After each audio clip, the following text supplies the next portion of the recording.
Has everyone been seeing what Govball's doing right now? This has been my Roman Empire for the last 48 hours, but they've been soft launching their lineup this year on social media with these really cool cryptic videos. They're beautifully designed in the style of Govball, but there's little hints about who's going to be performing each day. And I've been going down the rabbit hole to see who is who. So these are the current theories. So they launched a video on Friday for Friday's lineup. They launched one for Saturday's lineup, so there's probably likely one tomorrow, but this is what we know so far. Okay, so when you watch the video from Friday, the most obvious one to me is Cat's Eye. There's two calls to them. There's Popstar Academy, and then there's also a cat wearing a necklace that says Gabriella. Hands up, Gabriella. They're such an obvious choice for Govball this year. They just did an incredible tour and they would be perfect for it. The next one I'm excited about, and I'm pretty sure is performing Audrey Hobart. At one point they had all these signs that said Sue Me Avenue, so I'm assuming it's her song Sue Me. The next one that makes a lot of sense to me is there was this white tiger in there, which to me says To Hollis. They also just did a huge tour. It came through New York. It sold really well, so I wouldn't be surprised. All right, now let's get into some speculation ones. It's all speculation. Who am I kidding? It started off with a green light. Two options, I believe, are Lorde or Tate McRae. I don't think we're getting both. My money is on Lorde because of the green light. She also just did multiple nights in New York last year, so she would come back very local to us. Even has that viral video waiting on the train station with that one guy as the train goes by,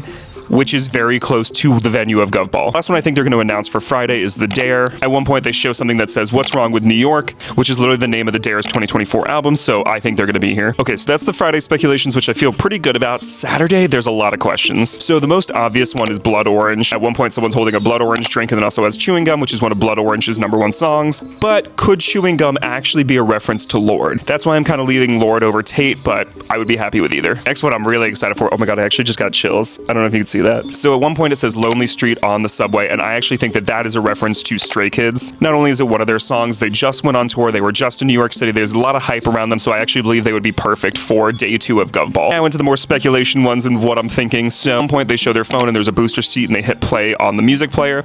I think this is a reference to Spacey Jane. While not one of like the biggest, has a really good following, and their #1 song is Booster Seat. I think they would actually fit very well on this lineup so far. Okay, the biggest speculation that everyone has been talking about for Saturday is what are all these daisies? A lot of people are speculating Justin Bieber for this because of Daisies, and he just dropped 2 albums last year, so it would make sense for him to be headlining a festival. However, I just don't see it. I actually think the flower motifs one just play into Govball's like overall branding. They had a lot of these really cool like flowery like Statue of Liberty stuff last year, but if the flowers are a reference to an artist, I think it's Zara Larsson. She's just been on tour. She's been blowing up like crazy. New York loves her, so it would be perfect for her. I'm super excited for tomorrow's video to see who's going to be in this lineup and then see if we were right when they actually dropped the lineup. Let me know your thoughts. Are there any that I missed? Are you excited for this lineup? And also, speaking of flowers, I'm giving flowers to the marketing team at Govball. This was absolutely insane. Well done. I cannot wait. Oh, and my name is Hayden from NYC Concert News. I go to concerts for a living. I go to Govball every single year and put together a survival guide. So if you have any questions, let me know, and hit that follow button to never miss another concert in New York City again.